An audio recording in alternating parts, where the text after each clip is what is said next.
Good morning. I'm Cindy Silva, Mayor of the City of Walnut Creek, and on behalf of the City Council, I want to welcome you to Walnut Creek's Memorial Day service for 2013.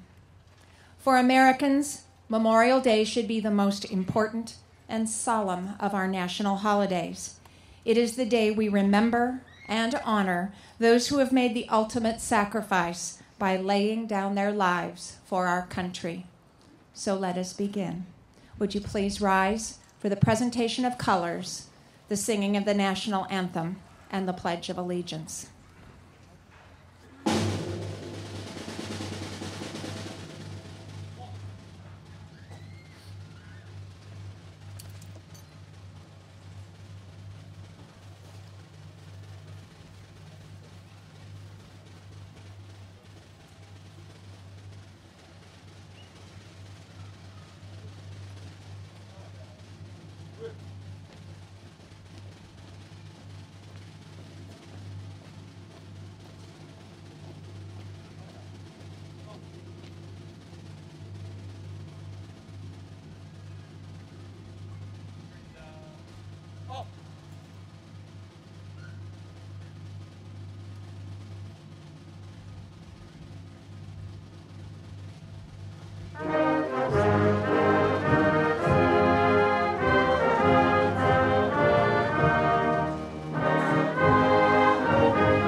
Will you please join me in the Pledge of Allegiance? I pledge allegiance to the flag of the United States of America and to the republic for which it stands, one nation under God, indivisible, with liberty and justice for all.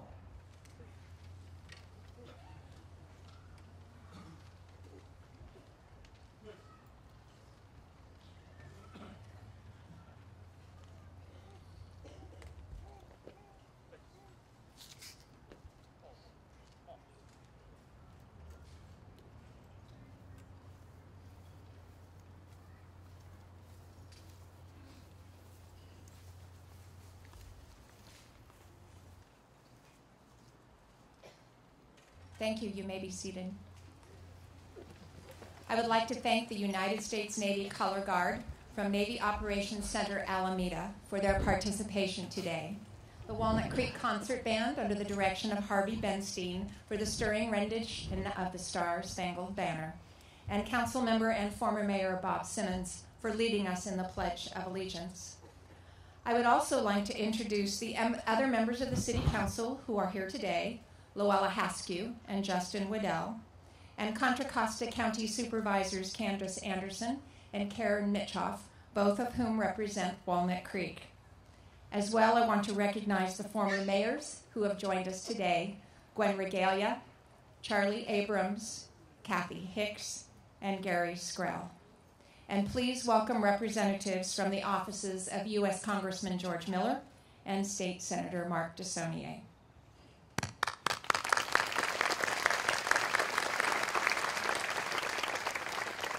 I would also like to thank all of the veterans who are here with us today. So would you please rise?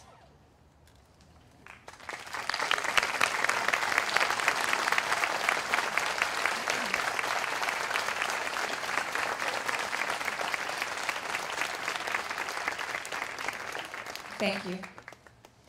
The invocation will be delivered by Reverend Dwayne Michael, chaplain with John Muir Medical Center, Walnut Creek.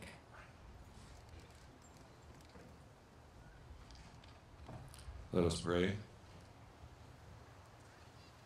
Eternal Spirit, we are humbled by the courage and sacrifice, by the discipline, the dedication, and the selfless service of all those whom we remember today. May our gathering be informed and undergirded by the memory of all those who have given their lives for this country and its ideals. May today be a memorial that brings further soothing to the pain of loss that is never totally healed, both the pain of those who return and the pain of family and friends of those who don't. May today be an honoring of all veterans and all those currently serving in our armed forces. And may today be an expression of thanksgiving for the many gifts of freedom and security that have been attained through the sacrifices of so many. May the words spoken, the memories and hopes shared, and the music played and sung lift our spirits and verify the sanctity of the sacrifices made by those whom we remember and honor. May we continue to fully honor and give thanks for those who serve our country. May we continue to support their survivors. May we always be ready to respond to the needs of our veterans and their families. Amen.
Reverend Michael, thank you for your words of inspiration this morning and for all of your work on behalf of the community. This year, 2013, marks the 150th anniversary of the Battle of Gettysburg, the seminal battle of the Civil War involving 160,000 Americans. To this day, the largest battle ever fought on U.S. soil. By the end of the three-day conflict, 51,000 Americans had lost their lives on the fields surrounding that small Pennsylvania town. The Civil War tore our nation apart for 4 years.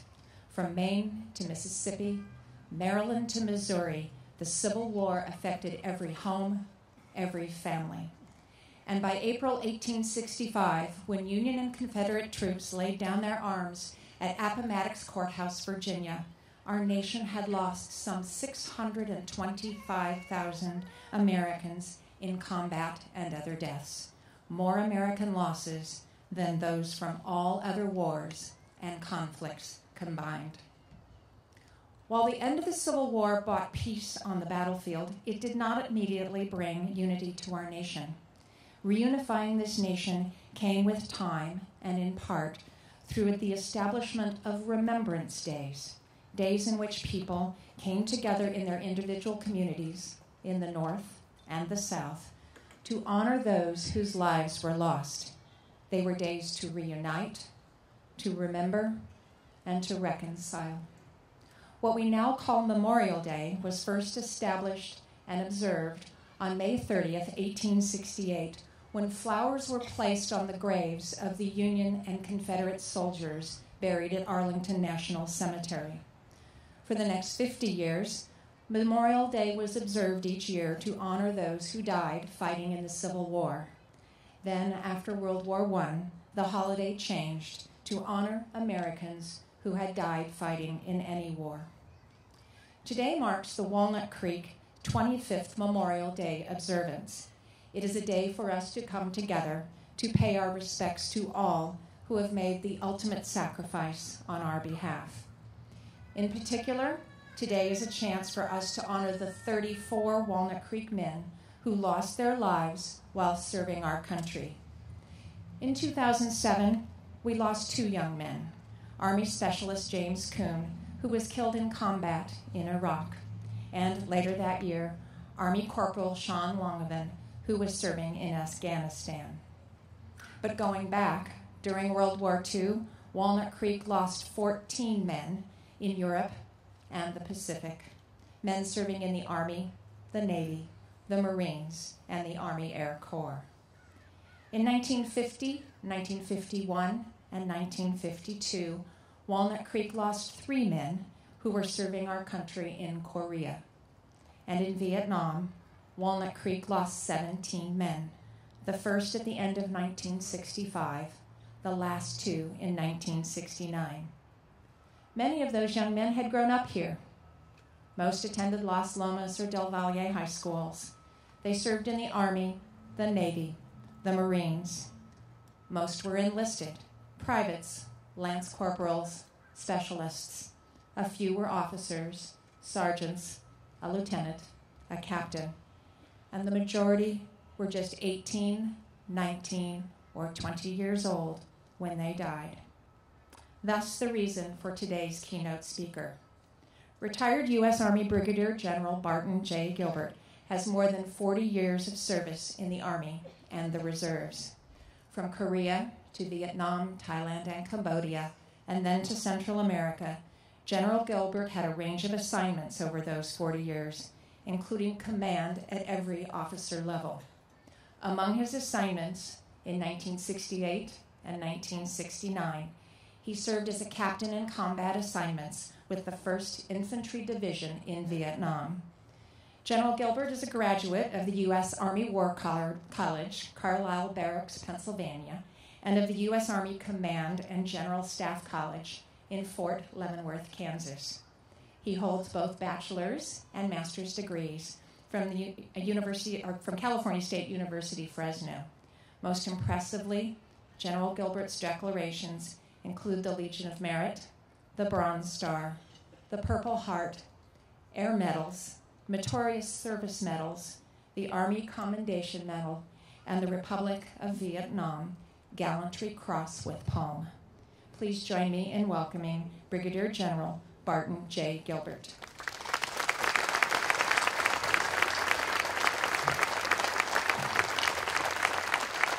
Thank you.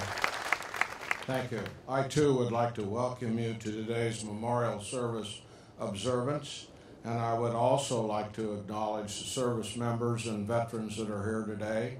Thank you for your service, and welcome home. I've been asked to give a little more background about myself.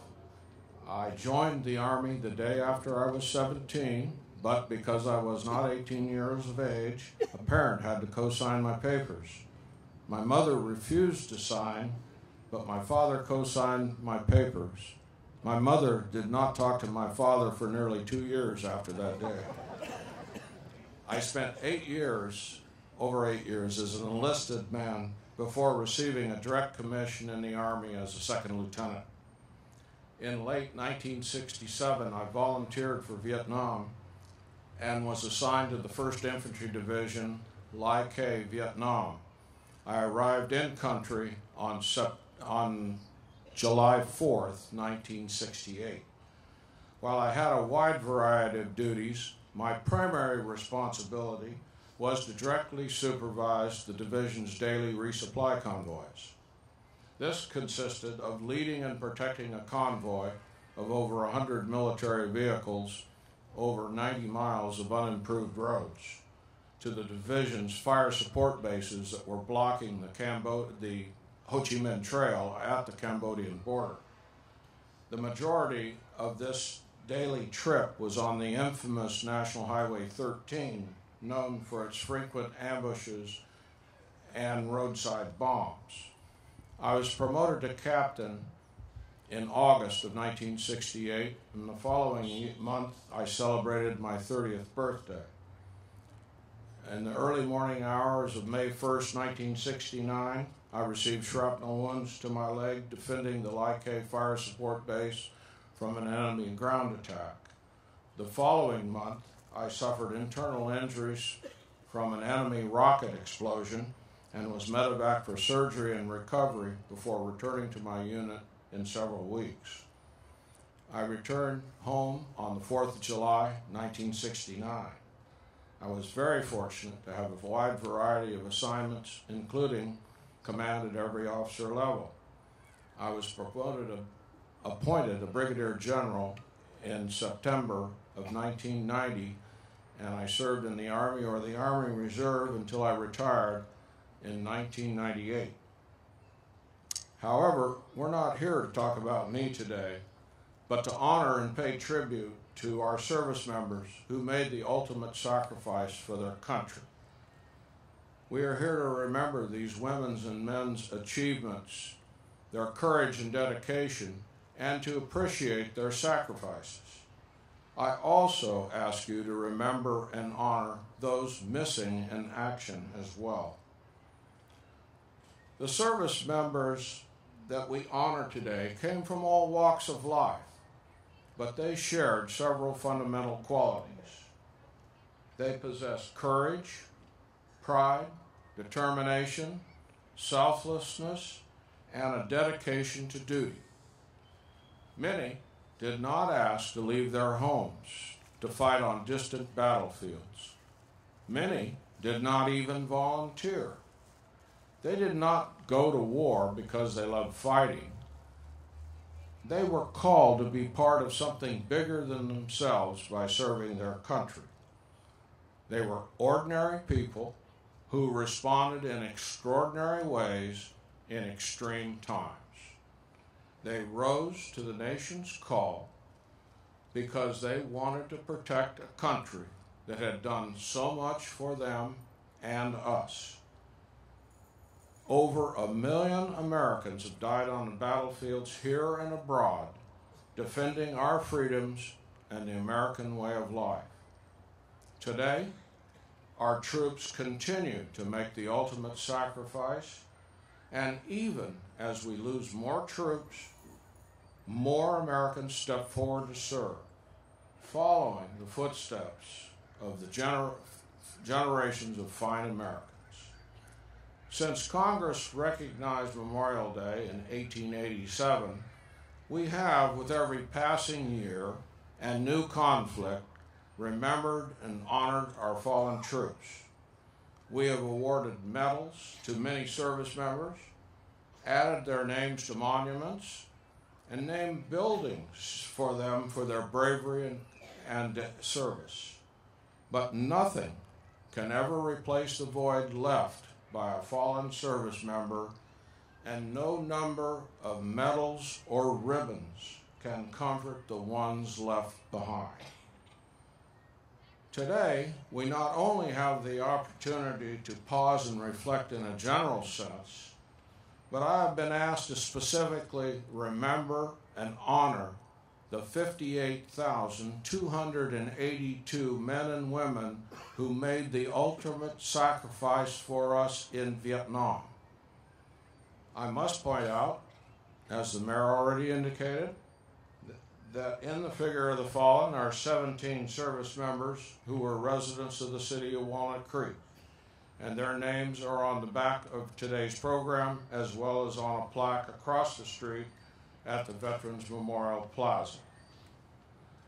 We also need to use this occasion to remember the nearly 1,700 service members still listed as missing in action, and the nearly 3.5 million military personnel who served in Vietnam or elsewhere in Southeast Asia in support of U.S. military operations in Vietnam.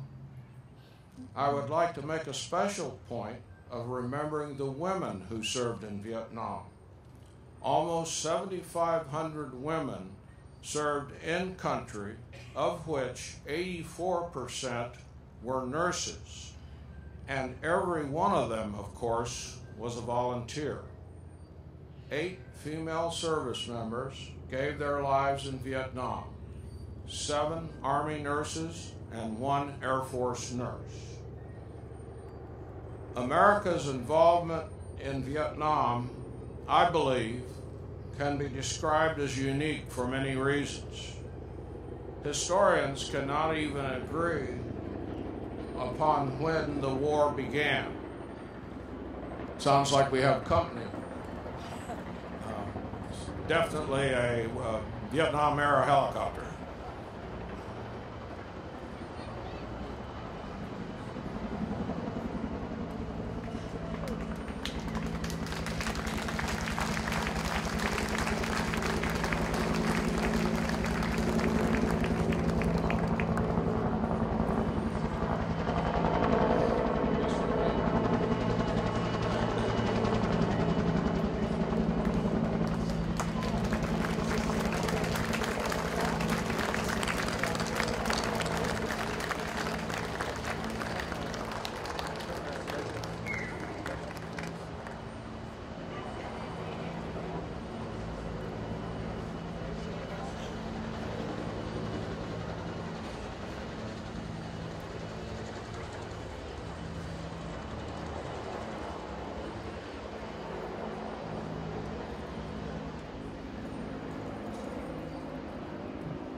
As I was saying before I was so rudely interrupted, America's involvement in Vietnam, I believe, can be described as unique in many ways.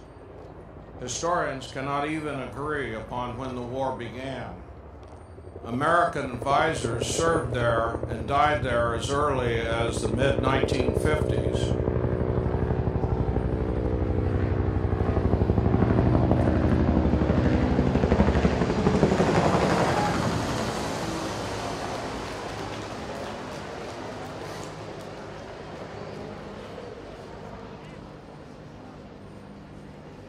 American advisors served there and died there in as early as the mid-1950s, but major combat operations did not begin until the middle of the 1960s. It was also different from the fact that the enemy was not clearly defined as in America's previous wars. The enemy would come out of nowhere and vanish just as quickly. Friendly farmers and villagers by day, fierce fighters by night. A true guerrilla war.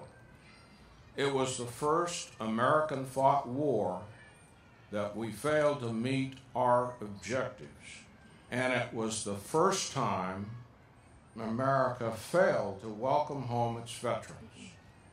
Many service members suffered from a lack of unit cohesiveness and esprit de corps as they were sent to Vietnam as individuals and returned alone after their combat tour was over.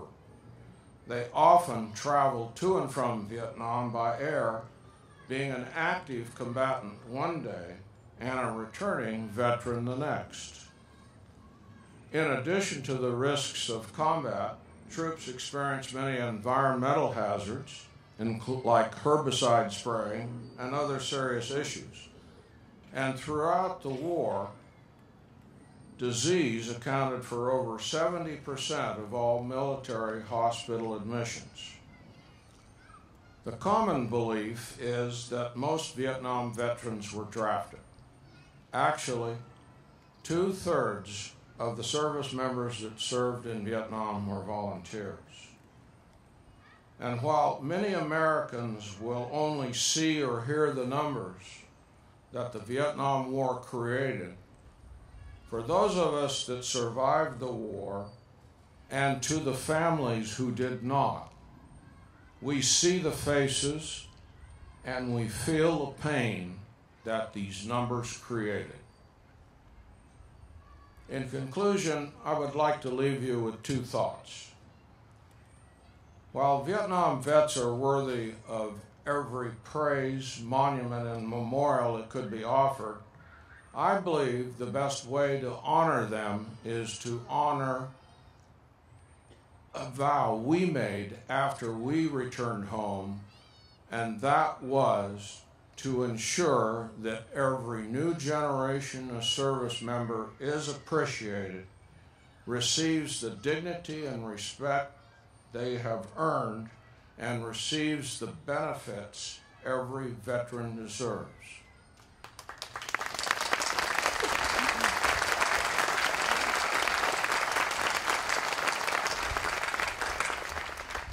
And lastly, your presence here today is a tribute to all those lost troops and to their families. It is a way to say that we remember and honor all of them. From the soldiers who shivered and starved on that very first winter in Valley Forge, to the doughboys in the muddy trenches of France, and to the bloody beaches of Iwo Jima and Normandy, and to the Pusan Perimeter and Heartbreak Hill, and to the platoon that patrolled the jungles of Vietnam, and to the young men and women who served in Iraq and Afghanistan, we remember and honor them all. Thank you for attending today. God bless your families. God bless you, our armed forces, and the United States of America. Thank you.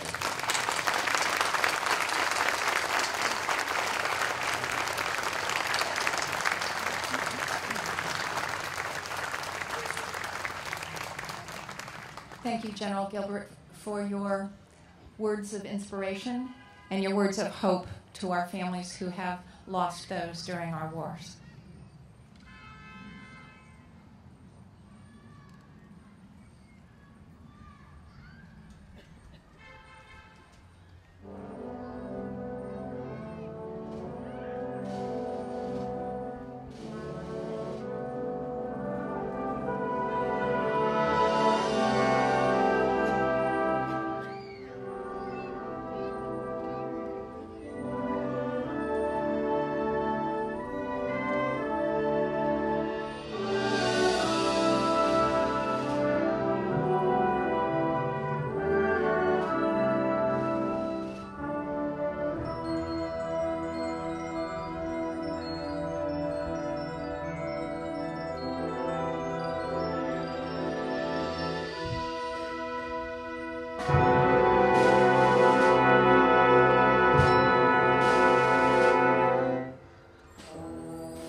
No soldiers choose to die. It's what they risk by being who and where they are. It's what they dare while saving someone else whose life means suddenly as much to them as theirs. To honor them, why speak of duty or the will of governments? Think first of love each time you tell their stories. It gives their sacrifice a name and takes from war its glory.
As we planned today's observance, we found 5 stories from Walnut Creek families about those who served and were lost in Vietnam.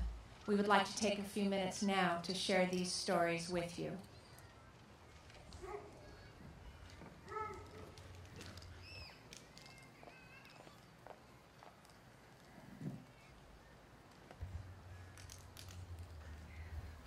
Our first story is about Army Specialist George Dietrich, a native of Antioch who was barely 19 years old when he started his tour of duty in Vietnam.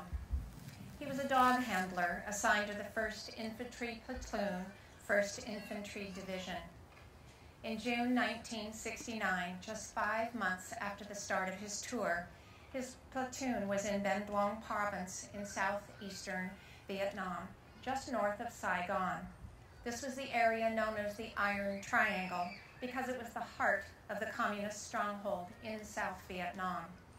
On June 23rd, Dietrich and his dog were scouting in an area when a landmine exploded, killing him instantly. With us today is his wife Manuela and his daughter Anita, who of course have never forgotten him, and we want to thank you for your commitment to our country and for giving us your husband and his work.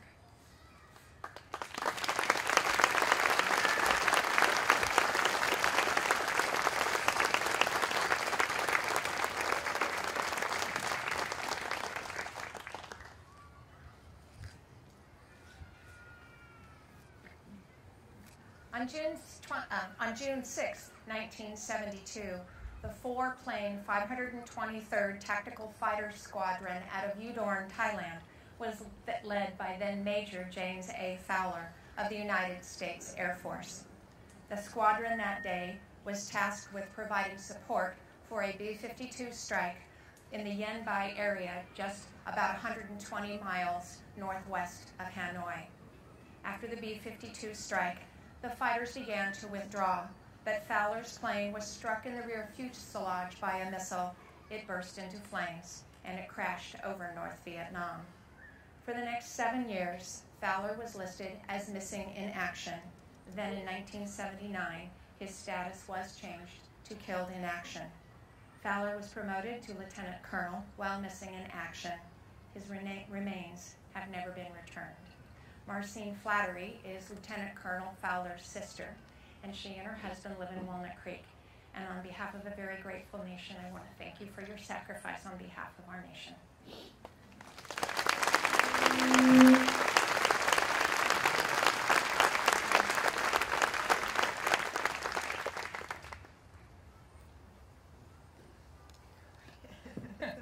The grass is soft. In 1966, Kenneth Hurst Jr. was just 21 and was a student at Hamilton College in New York when he felt the call to serve, and he enlisted in the United States Marine Corps. Hurst was deployed to South Vietnam as a lance corporal in the fall of 1966, and from December of that year through the early months of 1967, he was in combat duty somewhere south of the DMZ in Quang Tri Province. On May 13, 1967, Hurst was on a search and destroy operation when his 100-man platoon came under heavy small arms and machine gun fire. Though wounded in one of the initial bursts of fire, Hurst fought on, but eventually succumbed to his injuries. Of the 100 men who were ambushed that afternoon, all were wounded and 88 died, including Kenneth Hurst. Kathy Hurst Davison, Lance Corporal Hurst's sister, is a Walnut Creek resident, and she and her daughters are here with us today. And on behalf of Walnut Creek and all of the nation, thank you so much for your family's sacrifice.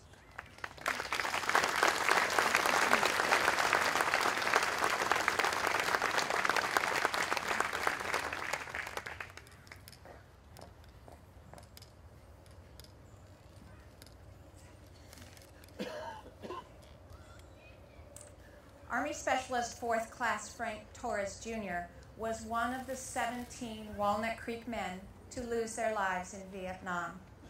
Torres was just 20 in December 1966 when he started his tour of duty in Vietnam. His mother and father and 5 younger brothers and sisters All were home in Walnut Creek. Torres was a helicopter door gunner and served in the 11th Aviation Command of the 11th Aviation Group of the Army's 1st Cavalry Division. These helicopters were considered the lifeblood of the Army's Mobile Air Assault Division. In May 1967, Torres was with his unit in Bandung Province. On May 5th, he was aboard his helicopter when the pilot lost control on takeoff, and Torres was killed in the ensuing crash. Special Torres' mother, Agnes, is here with us today, as is her second oldest son, Tim. Thank you very, very much, Mrs. Torres, for your generosity.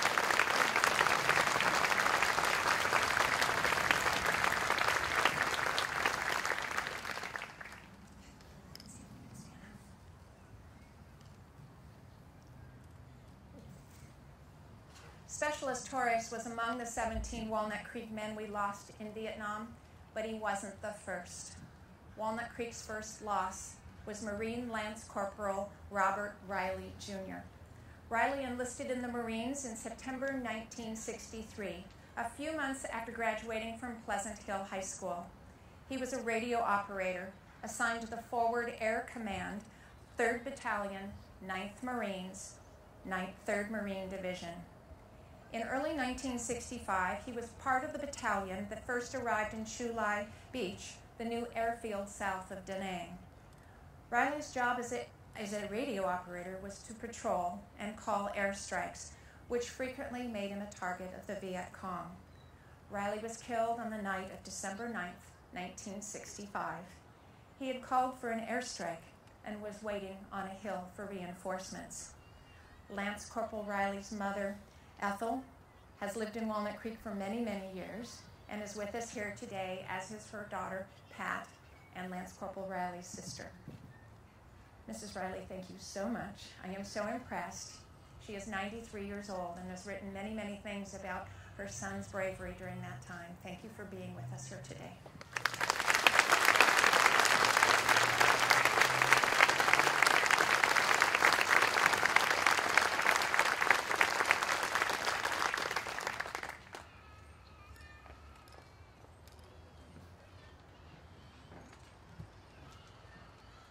Thank you to all of the 5 families who allowed us to share their stories today, and of course, thank you for your sacrifice on behalf of a grateful nation.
Reverend Michael will give the blessing.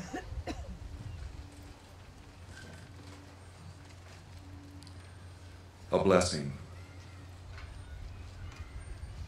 May the memories shared and stimulated here today always be sacred ground upon which to stand and build a strong and secure future. As written on the Vietnam Memorial at College Park High, may every place these memories are carried be hallowed ground and a place to reflect on what they gave and what courage represents. May all who remember share a memory, a tear, or the joy of having known them. May we continue to reflect in remembrance of these men and women who went before and those who will follow. Bless all those who have come here today with these words and this music of memorial and honor. Bless us with the confidence and hope that this remembering will continue to inform and inspire future generations to preserve the values and actions that have made this country so strong. Amen. Before we conclude, we want to honor and thank all here today who are veterans and have served our country. We invite you to stand, clap, and sing along as the band plays its salute to each of the branches of the armed forces.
Before we conclude our ceremony, I would like to again thank General Barton Gilbert for his presentation this morning, Reverend Dwayne Michael for the invocation and the blessing, and a special note, this is his 10th time doing our Memorial Day observance, so thank you very much, Reverend Michael.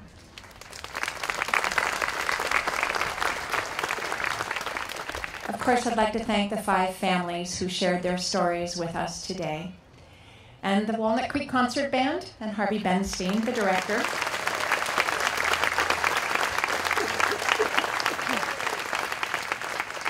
The United States Navy Color Guard.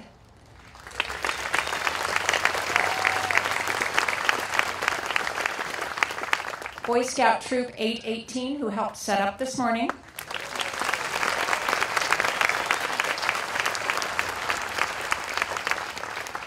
And I would also like to thank Ann Shelton of the Walnut Creek Historical Society and our former senior librarian here in Walnut Creek, who spent the last 5 months doing extensive research that helped us to identify those we lost from Walnut Creek in both World War II and Korea.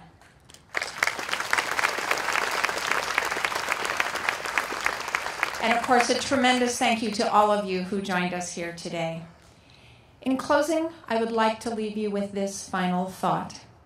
Memorial Day was officially established in 1868 to honor those we lost during the Civil War.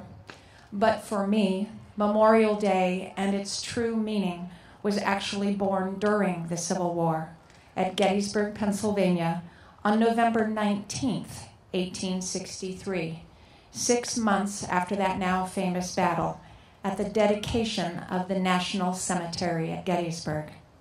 It was at this dedication that President Abraham Lincoln delivered 10 profound sentences that have come to be called the Gettysburg Address. 10 sentences that established why it is imperative for those who remain to honor those who have given their lives. President Lincoln's words at Gettysburg say it best. We have come to dedicate a portion of that field as a final resting place for those who here gave their lives that our nation might live. But in a larger sense, we cannot dedicate, we cannot consecrate, we cannot hallow this ground. The brave men, living and dead, who struggled here have consecrated it far above our power to add or detract. It is for us, the living, rather, to be dedicated here to the unfinished work which they who fought here have thus far so nobly advanced. It is rather for us to be here dedicated to the great task remaining before us, that from these honored dead we take increased devotion to that cause for which they gave the last full measure of devotion, that we here highly resolve that these dead shall not have died in vain, that this nation, under God, shall have a new birth of freedom, and that government of the people, by the people, for the people, shall not perish from the earth. We will now conclude this Memorial Day observance with the traditional laying of the wreath at our Veterans Memorial Plaza. The Navy Color Guard will retire the colors and the wreath, and then carry the wreath across the street to the plaza, where it will be placed at the base of the American flag. The Color Guard will then lower the flag to half-staff. We hope all of you will join us across the street. So if you would all please stand. Color Guard, retire the colors.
Ready. 2.